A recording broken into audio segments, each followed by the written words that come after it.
Magandang buhay mga kaibigan, mga mag-aaral at mga kabataang laging naglalayong mapalawak pa o mapalabong pa ang kaalaman sa larangan ng matematika.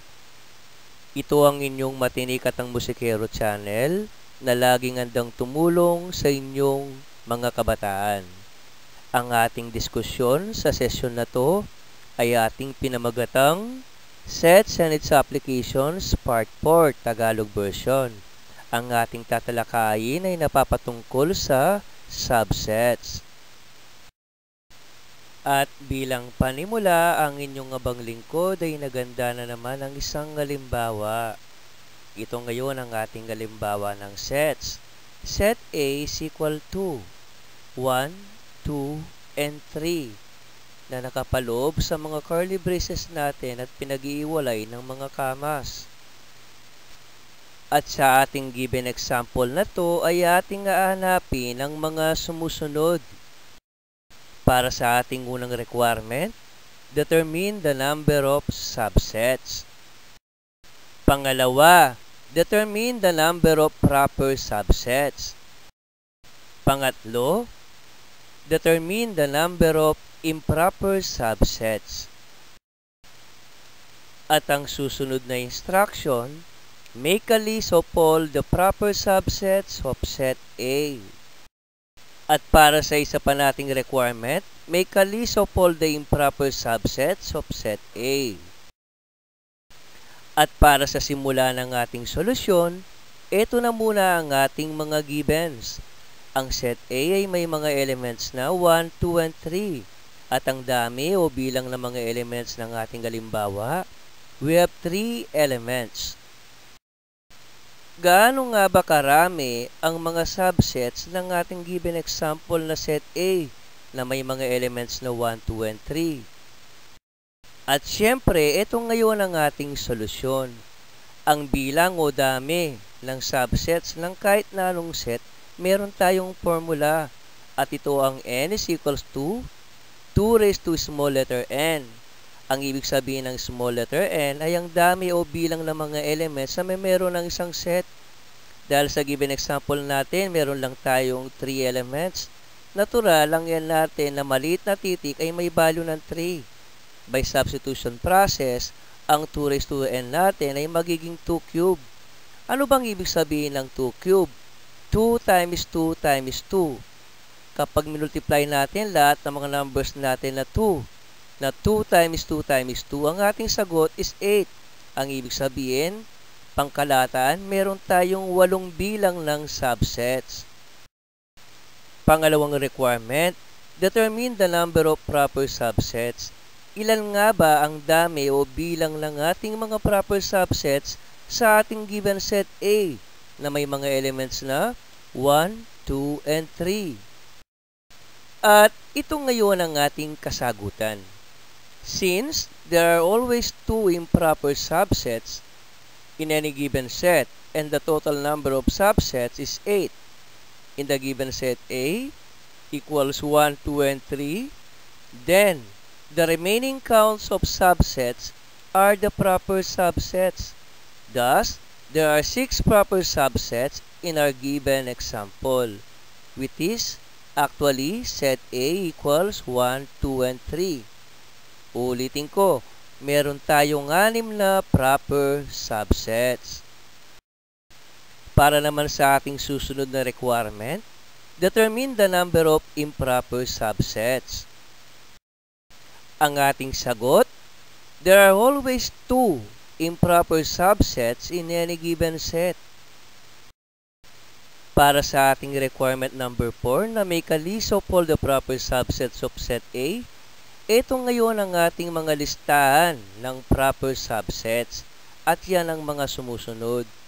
Ang 1 na naka-enclose ng curly braces, 2, 3, 1 and 2, 1 and 3, at ang 2 and 3 elements na naka-enclose uli ng mga curly braces.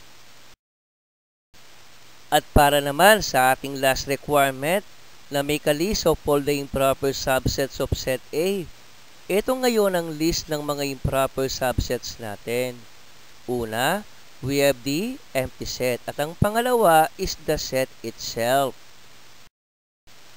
At ang ating pangalawang halimbawa, idadaan ko na lamang sa kwento nang sa gayon ay makita natin ang realisasyon ng kagamitan ng sets at ng mga subsets. At sa halimbawang ito ay inyong matutunghayan kung bakit nga ba napakahalaga ng subset sa realidad at sa tunay na buhay. Minsan, merong isang guro at naririto ang kanyang mga disipulo. Si Juan, si Pedro at si Maria. Meron siyang 3 disipulo.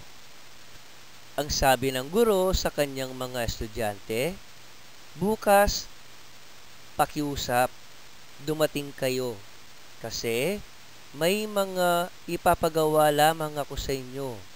Mga activities na kailangan ninyong tapusin at kailangan ko ang tulong ninyo. So please, wag na wag niyong gagawing biro. Iintayin ko kayo by tomorrow. Kahit na nakapagbigay na ng instruction, itong si teacher sa kanyang mga students, ano naman kaya ang assurance na susunod ang mga ito? Ano yung mga posibleng mangyari sa kanyang ibinigay na instruction? Yan ngayon ang aalamin natin. At ano ang koneksyon nito sa ating pinag-aaralan na subsets? At ito na ngayon ang pinakaiintay natin. Pagkalipas ng isang araw, ito na ngayon ang mga posibleng pwedeng mangyari sa ibinigay na instruction ni teacher sa kanyang mga students. Ang sabi ni teacher sa kanyang mga students, bukas, dumating kayo. Pero ito ang nangyari.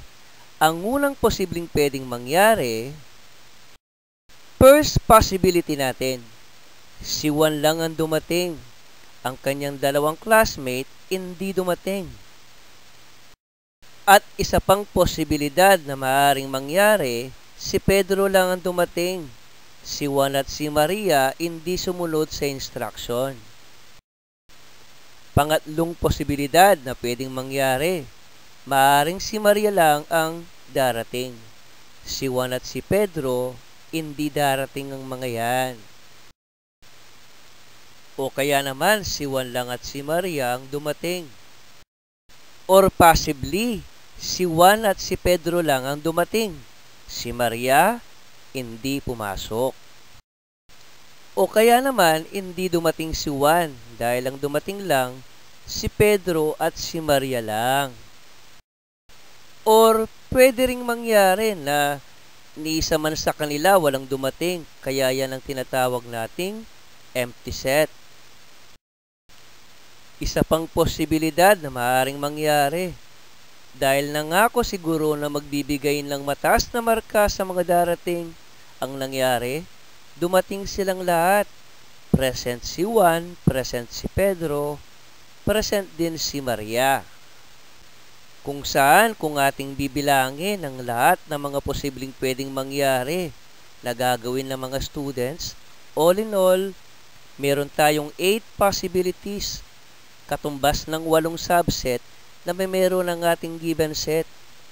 At sinisiguro ko lahat ng mga possibilities na yan, yan ang mga subsets ng ating given set. At ang tawag natin sa ating mga nakikitang first 6 possibilities, mula kay Juan lang, kay Pedro lang, si Maria lang, o kaya tandem ni Juan at Maria, Juan at Pedro, Pedro at Maria, ang mga yan ay halimbawa ng ating tinatawag na proper subsets. All in all, meron tayong 8 subsets. Kaya lang yung unang mga nabanggit na proper subsets, 6 sila. Ngayon naman, ang 2 natitira, ang tawag natin dito sa 2 ito na empty at ang set itself na Juan, Pedro at Maria ay pawang mga improper subsets. Lagi lang kasi tayong may 2 improper subsets sa kahit na anong given set. At yan ngayon ang ating simpleng halimbawa ng aplikasyon ng subset sa totoong buhay. Hanggang sa muli mga kabataan, mga kaibigan. Ito ang inyong matinik at ang musikero channel na nagsasabing maraming salamat sa inyo. Huwag nating kalilimutan, God is great, God is good.